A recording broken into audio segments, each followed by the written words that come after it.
기독교를 흔히 사랑의 종교라고 부르기도 합니다. 예수님의 가르침이 바로 사랑에 있다고 해도 과언이 아니기 때문이죠. 실제로 우리에게 명하신 주님의 계명도 사랑이라는 이 한마디로 요약을 할 수가 있을 겁니다. 하나님이 우리를 그토록 사랑하셔서 그의 독생자 예수 그리스도를 우리에게 보내어 주셨습니다.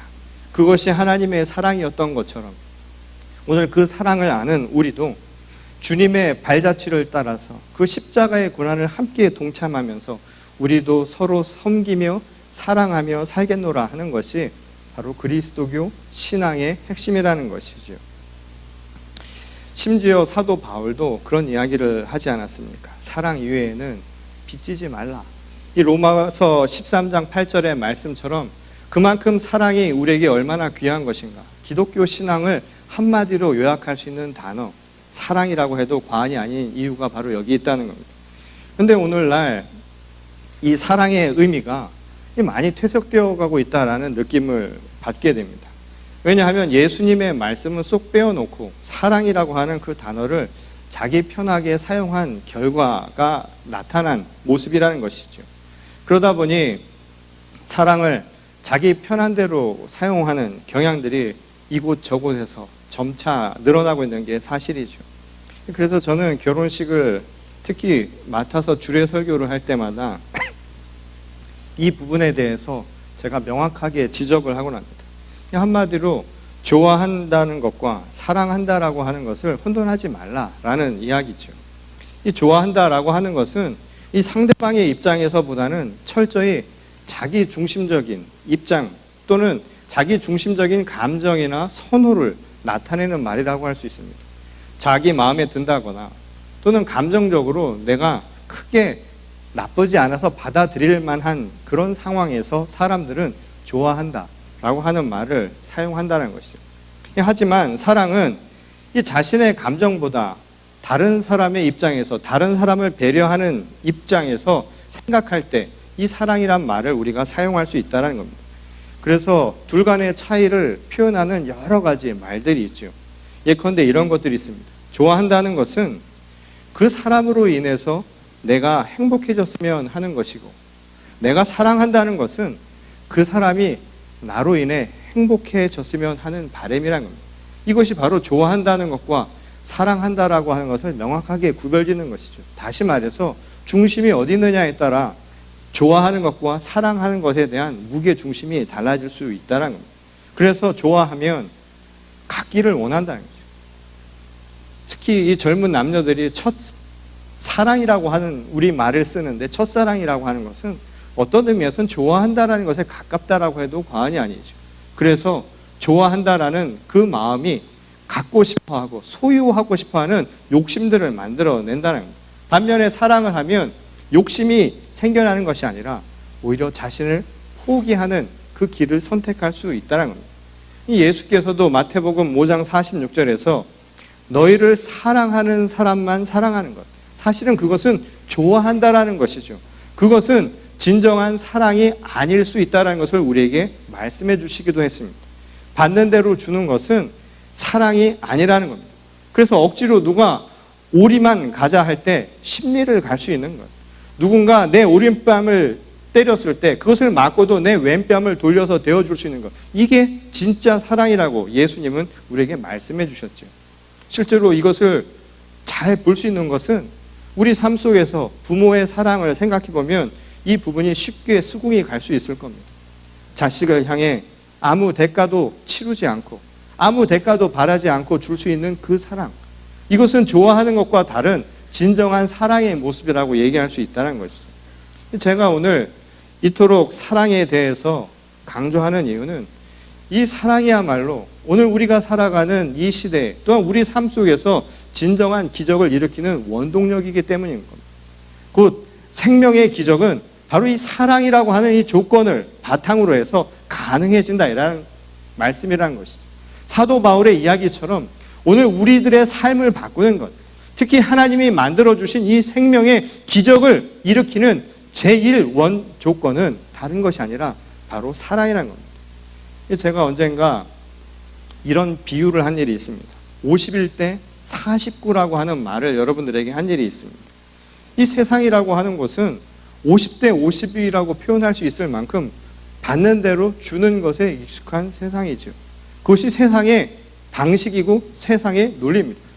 뿌린 대로 거두는 겁니다.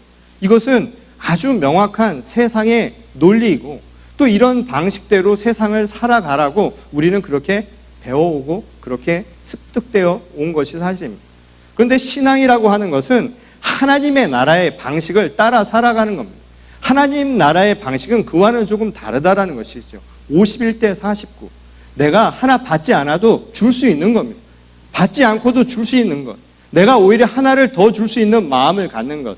이게 바로 51대 49. 다시 말해서 어쩌면 사랑을 실천하는 하나님 나라를 살아가는 사람들의 삶의 모습, 삶의 방식이라고 이야기할 수 있다는 겁니다. 그런 의미에서 오늘 우리가 읽은 이 본문 바로 앞 구절에 나오는 오병이어의 기적은 적은 양으로 많은 사람들을 먹였다라고 하는 것이 핵심이 아니라는 것을 생각해 볼 수 있다는 겁니다. 오히려 하나님 나라를 우리에게 보여주는 한 원리로서 가르쳐준 사례의 말씀이었다는 거죠. 다시 말해서 51대 49를 실현한 모습을 사실은 오병이어의 기적이 보여주고 있었다는 겁니다. 정말 사랑하면 그런 기적이 이루어질 수 있다는 겁니다. 언젠가 말씀드린 것처럼 정말 사랑하면 적은 양 5병이어로 5,000명 먹인 게 중요한 것이 아니라 먹지 않고도 배부른 역사가 이루어질 수 있다는 겁니다. 부모가 자식을 보면서 자식 입에 들어가는 거 보면 부모가 먹지 않은데도 배부르지 않습니까? 그거야말로 놀라운 현상 아닙니까? 사랑이 만들어낸 기적은 생명을 그렇게 만들어낼 수 있다는 겁니다. 그게 바로 사랑의 힘이라는 것이죠. 생명을 살리는 능력, 바로 그것이 사랑에서부터 시작할 수 있다는 겁니다. 그런데 오늘 우리가 읽은 이 본문의 말씀은 이 사랑의 기적을 가능케 하는 또 다른 원동력, 다시 말해서 또 다른 기적의 조건에 대한 이야기를 우리에게 가르쳐주고 있습니다.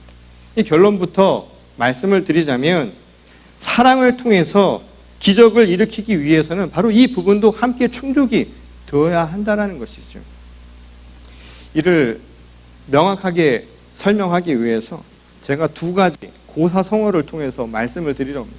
그 하나는 줄탁동시라는 이 사자성어입니다. 이 줄탁이라고 하는 것은 바깥에서 쪼는 소리와 안에서 쪼는 소리를 표현한 말입니다. 이것이 동시에 이루어져야 한다는 것인데 이것은 알을 부화할 때의 모습을 표현한 겁니다. 다시 말해서 알이 깨어져서 새로운 생명이 나올 때 나타나는 모습은 뭐냐면 바깥에서 어미가 알을 깨주고 안에서 새 생명의 새끼조차도 그 알을 깨워야 한다는 거예요. 이것이 동시에 일어날 때 생명이 나타나는 생명의 기적이 이루어질 수 있다는 겁니다. 언젠가 말씀드린 것처럼 바깥에서만 깨면 계란은 후라이밖에 안 되는 거예요. 생명은 밖과 안에서 동시에 이루어진 사건, 바로 함께 만들어가는 역사라는 것을 우리에게 보여주는 한 단서라는 겁니다. 이 또 다른 하나의 고사성어는 음성상화라는 말입니다. 이 사실은 노자의 도덕경에 나오는 말인데 음성이라고 하는 것은 소리음, 소리성. 앞에 음은 내는 소리입니다. 성은 지금 이 소리를 냈을 때 여러분들이 듣는 소리를 성이라고 합니다. 이 음성이 함께 들리는 사건이 이루어지려면 조화를 이루어야 한다는 것이 바로 음성상화라는 것이죠. 어느 한편만으로는 되지 않는다는 겁니다. 소리를 내지 않은데 소리를 들을 수 없고 들으려 하지 않은데 소리를 아무리 내도 소용이 없다라는 거예요. 그리고 소리를 내면 그것을 제대로 듣는 귀가 있어야 제대로 그 음을 들을 수 있다라는 겁니다. 하나님의 말씀이 선포되었습니다. 그것을 우리는 기쁜 소식이라고 하죠. 다른 말로 바꾸면 복음입니다. 하나님의 기쁜 소식, 복음이 우리에게 전파되었습니다. 그런데 중요한 것은 들리는 성이 없으면 이건 아무것도 아니라는 거예요. 그래서 예수님이 항상 하신 말씀이 듣는 귀가 있는 자는 들을지어다 라고 하셨던 겁니다.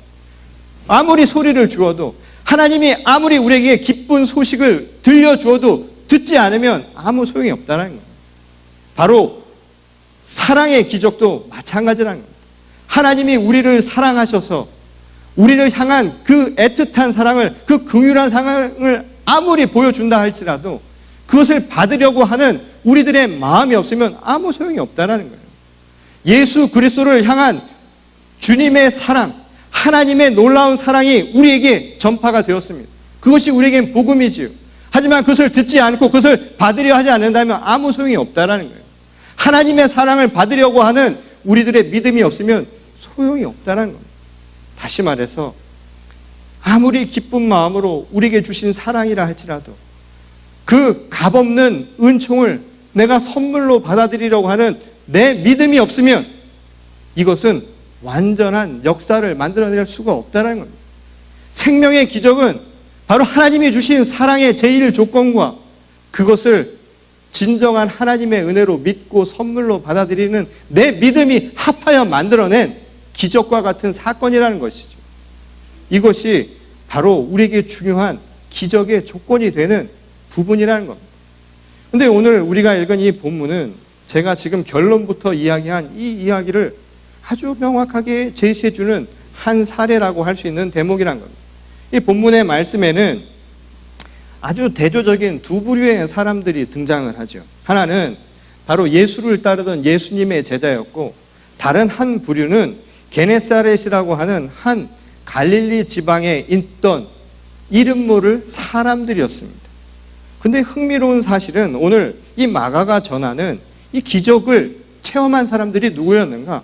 그것은 우리가 생각하듯 제자가 아니라 이름 모를 그 게네사렛에 살아가던 사람들이었다라는 겁니다. 그리고 그 이유에 대해서 오늘 그 사건에 대한 이야기를 우리에게 전하고 있죠. 그 이유는 너무나 분명했습니다. 오늘 우리가 읽은 본문 말씀 52절에 보면 제자들의 상태, 제자들의 마음이 어떠했는가를 아주 이렇게 분명하게 이야기를 하고 있죠. 마음이 무뎌져 있었다라고 이야기합니다. 마음이 무뎌진 상태, 이것이 바로 제자들이 하나님이 주시는 참된 기적을 제대로 체험하지 못할 수밖에 없었던 원인이었다라고 이야기를 하고 있다는 겁니다. 반대로 그것은 게네사렛에 살아가던 사람들이 기적을 체험할 수밖에 없었던 또 다른 조건이 되기도 했다는 것이죠. 그런데 오늘 우리가 읽은 이 본문 말씀 바로 앞에 보면 두 가지 사건이 기록되어 있습니다. 두 가지 사건은 무엇이었냐면 바로 오병이어의 기적에 관한 이야기였죠. 우리가 너무나 잘 아는 오병이어로 5천 명의 사람들을 먹였다라고 하는 그 기적에 대한 내용이 첫 번째 보도입니다. 그리고 또 다른 하나는 뭐냐면 그 사건이 있은 뒤에 저녁에 예수께서 제자들과 강을 건너는, 다시 말해서 갈릴리 호수를 건너가는 이야기가 나오죠. 그런데 그때 풍랑을 만나서 예수께서 그들을 구하기 위해 무리를 걸으셨고 그들을 풍랑 속에서 구하셨다라고 하는 또 다른 이적 사건이 바로 전에 나오는 내용입니다. 놀라운 사건 이 두 가지를 사실은 제자들이 직접 목격하고 직접 체험을 했음에도 불구하고 오늘 마가는 전하기를 그들의 마음 상태가 무뎌져 있었다라고 그렇게 표현을 하고 있다는 거예요. 한마디로 마음이 굳어져 있었다는 거예요. 다른 말로 얘기하자면 굳어서 뚜껑이 열리지 않는 상태, 닫혀져 있는 상태라는 겁니다.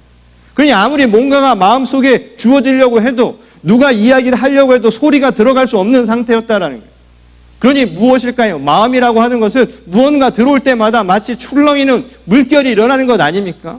감동이라고 하는 것은 다른 게 아니라 바로 우리 마음 가운데 뭔가 들어왔을 때 움직이는 겁니다. 근데 지금 제자들의 상태는 뭐가 들어와도 움직임이 없는, 감동이 없는 완전히 꽉 막힌 상태였다라고 그렇게 전하고 있다는 것이죠. 귀가 막혀서 마음에 그 무언가가 굳어져 있어서 지금 누가 기쁜 마음으로 뭔가를 제시해 주어도 듣지 못하는, 감동하지 못하는 아주 불행한 상황에 그들이 처해져 있었다라는 겁니다. 한번 생각을 해보십시오. 누가 기쁜 마음으로 선물을 주었습니다. 그런데 마음이 닫혀 있으면 선물을 주는데도 받지 않아요. 그리고 선물을 받았는데도 벌써 딴 생각부터 합니다. 이거 왜 줄까? 저게 뭔가 또 다른 게 있는 게 아닌가? 속셈이 있는 거 아닌가? 뒤가 구리다. 이건 뭔가가 있을 것이다 라고 하는 음모를 먼저 제기를 하고, 선물로 받아들이지 못하는 것조차도 사실은 불행한 상태가 아니겠습니까? 성의를 깨닫지 못하는 상태가 된 것이죠. 하나님의 선물인 하나님의 복음이 전해졌는데도 불구하고 마음이 굳어서 그 구원의 축복을 누리지 못하는 이 당시 사람들의 모습을 어쩌면 이렇게 표현했는지도 모른다는 것이죠. 근데 이들은 이미 전날 예수께서 행하셨던 그 두 가지 기적을 체험했던 사람들이에요. 근데 우리가 읽지 않았지만 6장 34절에 보면 그 사건이 어떻게 해서 시작했는가라고 하는 것을 이렇게 표현합니다. 예수께서 수많은 사람들을 보시며 목자 잃은 양 같아서 그들을 불쌍히 여기셨다라고 이야기합니다. 그들을 불쌍히 여기시고 바로 그들을 먹이기 위해서 오병이어의 기적 사건이 일어났다라고 하는 것을 보여주는 거예요. 근데 불쌍히 여겼다라고 하는 이 말의 어원 자체가 언젠가도 말씀드린 것처럼 우리의 애간장이에요. 애간장이 녹는 거예요. 애간장이 끓듯, 애간장이 녹는 듯한 그 마음이었다는 겁니다. 여러분, 애간장이 녹는다는 게 뭘까요? 내 창자가 끊어지는 것 같은 거예요. 누군가 내 사랑하는 사람이 아파할 때, 죽어갈 때 그 고통을 우리는 애간장 끓는다고 이야기합니다. 애 끓는 것이에요. 단장의 미아리국에 들어보시지 않았습니까? 그게 왜 그랬을까요? 자기 자식을 잡아가서 죽어가는 자식을 보는 그 원숭이의 그 속이 나중에 보니까 창이 다 끊어진 거예요. 그 고통스러운 마음으로 우리를 보고 계셨다고요. 그게 바로 예수님의 사랑을 표현한 모습이다 이 말인 겁니다. 애통한 마음을 보여준 것이었죠. 우리를 향한 긍휼한 마음, 불쌍히 여기는 마음은 그냥 불쌍한 PT가 아니라 애간장이 끓는 듯한 정말 사랑에서 보여주는 그 모습이었다 이 말인 겁니다. 제자들은 바로 그걸 보고 있었다는 거예요. 보고 있었는데도 불구하고 그들의 마음이 굳어져 있었다는 거예요. 그것만이 아니었죠. 그 사건이 있은 바로 뒤에 그들이 바다를 건너며 풍랑을 만났을 때도 마찬가지였습니다. 근데 그 순간 그들은 예수께서 물 위를 걸어오는 모습을 보면서 소스라치게 놀랐죠. 그리고 마치 유령을 본 것 같았다 라고 그렇게 전하고 있습니다. 이게 유령을 본 것 같은 그 사건을 통해서 자신들이 구원을 얻었는, 자신의 생명들이 완전히 풍랑에서부터 구조받는 상황이 생겼음에도 불구하고 왜 이들은 이런 마음을 가졌을까요? 저는 사실 그 말씀을 보면서 예수 그리스도를 유령처럼 봤다라고 하는 그 말이 물론 여러 가지 신학적 의미가 있겠지만 저는 어떤 한 사건을 떠올리면서 이해하게 되었습니다. 제가 오래전 저희 가족들끼리 저희 아버지가 다니던 이 회사에 가족 휴가를, 여름 휴가를 같이 간 일이 있습니다. 그러니까 그 직원들이 같이 차를 타고서는 함께 여행을 가는 그런 가족 휴가였는데 어디로 가냐면 동해의 해수욕장으로 갔어요. 해수욕장이라는 거 알죠? 비치를 갔습니다. 그런데 그것도 잘 가야 되는데 저는 항상 갈 때마다 타이밍을 늘 못 맞추는 것 같아요.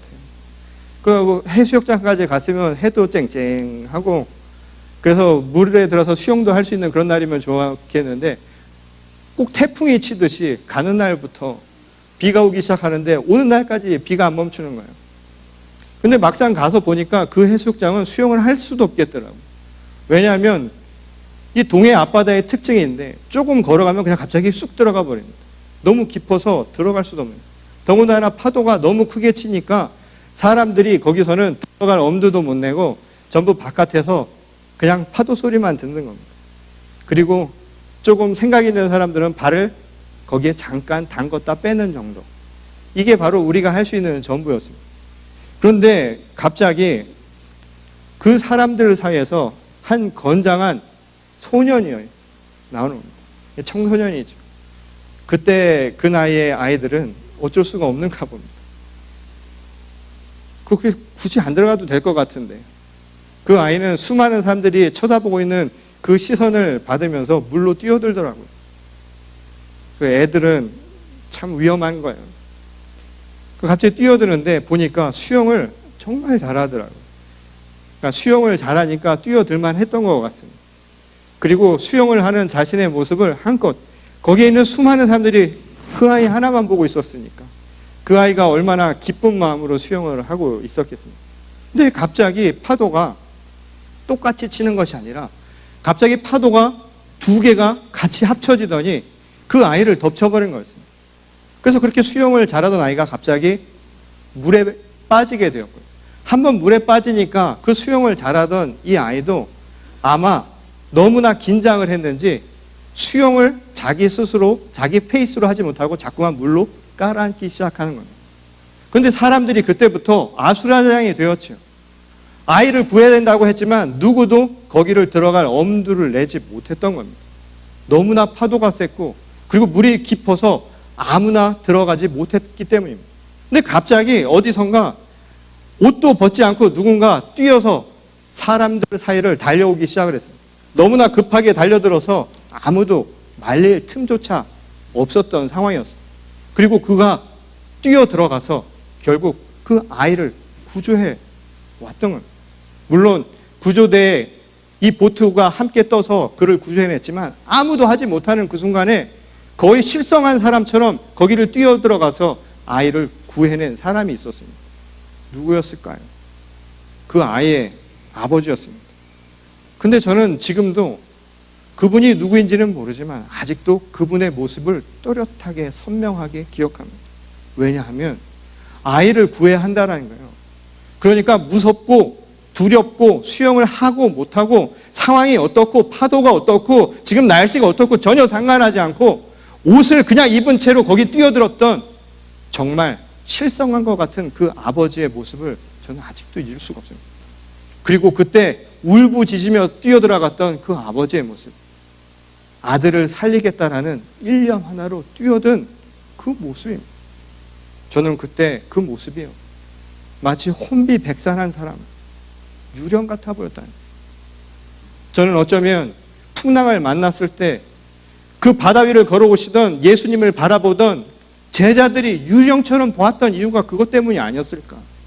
어쩌면 자기들을 살리기 위해서 이 배가 뒤집어질지도 몰라서 내 사랑하는 제자들이 죽을지도 모른다는 그 급박함 속에서 그 무리를 걸어오셨던 그 예수님의 모습이야말로 정말 그 사랑의 모습이 아니었을까요? 저는 그 이야기를 생각하면서 오늘 다시 한번 묻고 싶은 겁니다.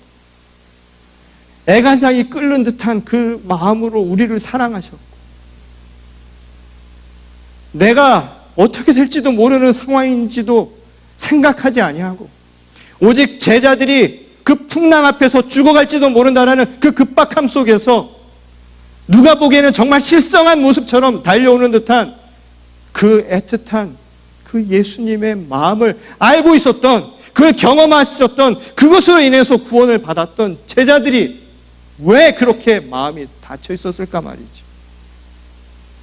무엇이 그들의 마음을 그렇게 막고 있었던 것일까요? 오늘 우리의 모습 아닐까요? 오늘 예수님이 그렇게 해서 우리를 찾아오신 것 아닙니까? 그래서 십자가 위에 우리를 위해 달리신 것 아닙니까? 오늘 그 신앙의 고백을 하면서 오늘 이 자리에 앉아 있는 것 아닙니까? 그리고 오늘 예수 그리스도가 우리를 위해서 흘리신 그 피값으로 우리가 살고 있다는 그 믿음 속에서, 그 신앙 고백 속에서 여러분 오늘 살고 있는 것 아닙니까? 오늘 이 예배가 어떻게 해서 이루어진 자리입니까? 그냥 온 것이 아니라 2000년 전 우리를 위해서 실성한 사람처럼 마치 유령처럼 우리를 위한 그 사랑의 마음으로 오셨던 그 예수 그리스도의 사랑을 우리의 믿음으로 고백하기 위해 지금 이 자리에 나온 것 아닙니까? 그런데 왜 우리의 마음이 아직도 닫혀 있느냐 이 말인 거죠. 왜 우리의 마음이 아직도 굳어서 아무것도 들리지 않는 이유가 무엇이냐 이 말인 겁니다. 왜 내 귀가 막혀 있느냐고, 내 영적인 마음이 왜 지금 이렇게 굳어 있느냐 말이죠. 왜 하나님의 말씀이 들리지 않습니까? 왜 하나님의 은혜가 보이지 않습니까? 왜 하나님이 주시는 그 사랑이 정말 진정한 사랑으로 내 마음에 와닿지 않는가요? 오늘 이 제자들에게 묻는 저의 질문인 것과 동시에 오늘 우리들의 신앙에 대한 반성이 되어야 하지 않을까요? 마가는 이와는 너무나 대조적인 게네사렛의 이름 모를 사람들에 대한 이야기를 우리에게 전하죠. 그들은 배에서 내리신 예수님을 알아보고는 그가 어디에 계시든지 찾아갔다고. 오늘 마가가 전하는 것은 그들이 누구인지 이름도 중요하지 않습니다. 그들이 행한 것은 찾아간 것이었습니다. 그리고 그분의 옷을만이라도 만지게 해달라는 것. 그게 그들이 보여줬던 전부였습니다. 마태복음 7장 7절에서 예수께서 이렇게 이야기하셨죠. 구하고 찾고 두드리라고. 이게 믿음입니다. 이게 신앙이라고. 오늘 우리들의 간절한 마음이요, 우리를 향해 주시는 그 하나님의 긍휼한 사랑, 정말 유령처럼 우리들을 향해 지극히 자기 자신을 버리며 왔던 그 사랑을 찾는 신앙, 그것을 구하는 신앙, 그리고 그것을 위해서 두드리며 내 문을 여는 신앙, 이것이 바로 오늘 기적을 체험할 수 있는 길이라고 가르쳐주고 있는 겁니다. 아무것도 행하지 않았죠. 우리가 잘 아는 또 다른 이야기 가운데 혈루병에 걸린 여인에 대한 사건을 여러분들은 알고 계실 겁니다. 12의 혈루병을 앓고 있었던 여인이 했던 것은 예수 그리스도의 옷깃만을 만질 수 있는 그 믿음으로 나가서 그의 옷깃을 만진 것이었습니다. 그게 전부였습니다. 그리고 그의 병이 나았죠. 그리고 난 뒤 예수께서 그에게 하신 말씀은 내가 너를 고쳤다라고 얘기한 것이 아니었습니다. 나로 인해서 네가 고쳐졌다라고 이야기한 것이 아니라 내 믿음이 너를 구원했다고, 내 믿음이 너를 낫게 했다고요. 하나님은 사랑을 우리에게 구걸하지도 않으셨어요. 하나님은 주시는 사랑을 우리에게 자랑하지도 않으셨단 말입니다. 내가 너 고쳐줬으니까 너 나 믿어라고 얘기한 게 아니다 이 말인 겁니다. 내가 너를 위해서 죽었다라고 우리에게 항변하시지도 않으셨다 이 말인 겁니다.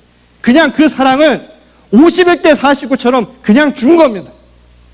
내가 믿든 내가 보았든 내가 원치 않든 그 사랑은 하나님이 아무 값없이 주신 선물이었다는 거예요. 그리고 오늘 우리에게 묻지요. 그런데 그것으로 완성이 되는 게 아닙니다.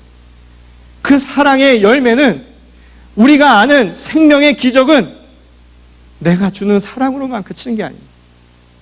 주면 뭘 합니까? 받지 않는데 받는 믿음이 바로 함께 부딪혀서, 함께 소리를 내서 조화가 되어서, 함께 쪼아서 동시에 일어날 때 바로 생명의 기적이 일어난다는 것이죠.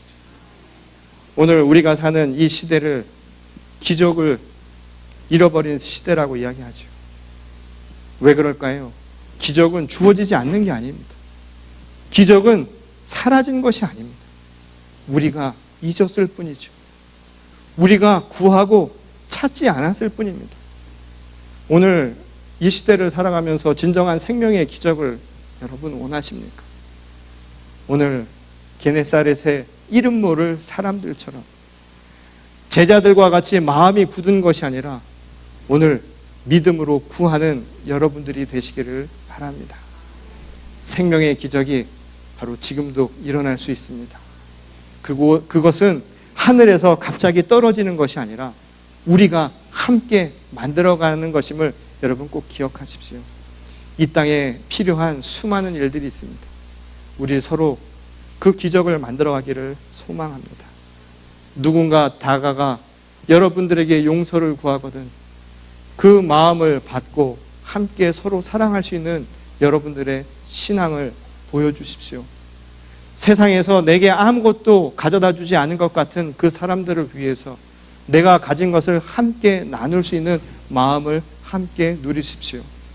좋아하는 것이 아니라 내가 진정 사랑하는 것, 내게 쓴 이야기가 내게는 더 큰 열매를 맺을 수도 있다는 그 믿음을 가지고 오늘도 하나님의 사랑을 응답하며 주님의 은총을 그냥 싸구려 신앙으로 매도해버리는 것이 아니라 값비싼, 그래서 우리에게는 무엇보다 소중한 선물이었음을 깨닫고 오늘도 믿음으로 기적을 함께 만드는 저와 여러분 모두가 될 수 있기를 주님의 이름으로 간절히 축원합니다.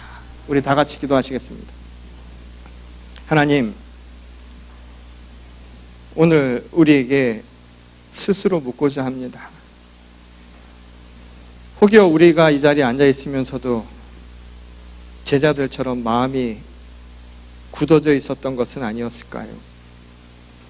지난 세월 동안 하나님께서 우리에게 보여주신 그 지극했던 사랑들, 정말 먹지 않았는데도 배부를 것 같은 그 사랑을 보여주시기도 하였고, 때로는 우리를 향해서 정말 자기 자신을 온전히 버리고 찾아와 주셨던, 나를 위해서 아낌없이 모든 것을 바치셨던 그 사랑을 저희들이 혹여 잊었던 것은 아니었을까요?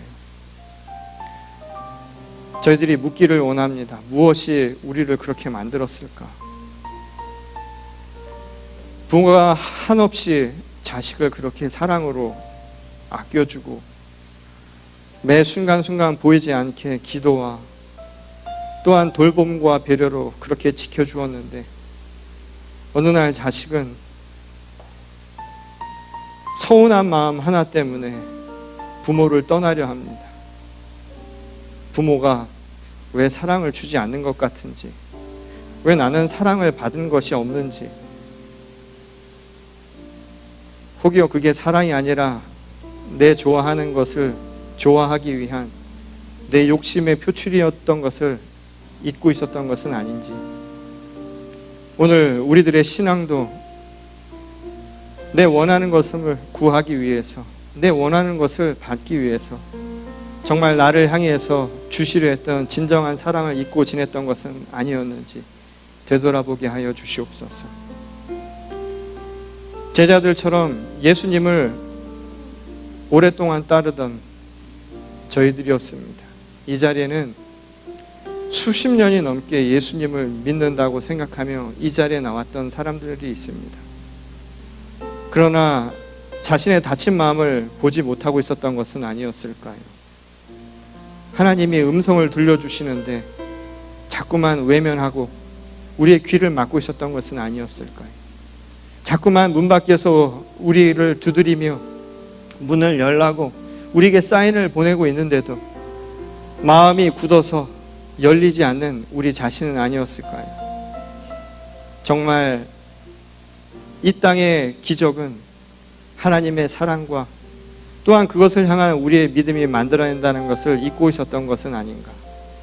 오늘 이 자리에 나온 모든 성도들이 다시 한번 자신의 믿음에 되묻게 하시고 그 믿음을 가지고 다시 서서 진정한 교회를 세우고 진정한 하나님의 나라를 만들고 진정으로 세상 사람들과 함께 어우러져서 정말 아름다운 세상을 만들어갈 수 있도록 오늘 결단하는 저희들이 되게 하여 주시옵소서. 눈을 뜨게 하시고 마음이 온통 열리게 하여 주시옵소서. 하나님의 말씀에 감동하는 자들이 되게 하시고 감동하거든 믿음으로 고백하며 세상을 향해 나아가게 하여 주시옵소서. 특별히 오늘 이 시간 마음의 상처를 입은 주의 자녀들을 위하여 기도합니다. 그들을 어루만져 주시기를 원합니다. 하나님, 그 따뜻한 손길로 어루만져 주시옵소서. 또한 그들 역시 깨닫게 하시기를 원합니다. 우리를 얼마나 애간장 끌듯이 우리의 삶을 보고 계셨는가. 그리고 정말 유령처럼 자기 자신 다 팽개치고 우리를 향해 달려오셨던 그 주님의 모습을 결코 잊지 말게 하시고 오늘 그 믿음으로 오늘 우리에게 주어진 삶을 넉넉하게 이겨내게 하여 주시옵소서. 하나님 다시금 이겨내게 하셔서 승리하는 삶을 살아가는 귀한 교회와 성도가 되게 하여 주시옵소서. 주님께서 오늘 이 시간 우리에게 새 눈과 새 기운과 새 힘을 주셔서 승리하게 하실 줄 믿사오며 거룩하신 우리 주 예수 그리스도의 이름으로 간절히 기도드렸습니다. 아멘.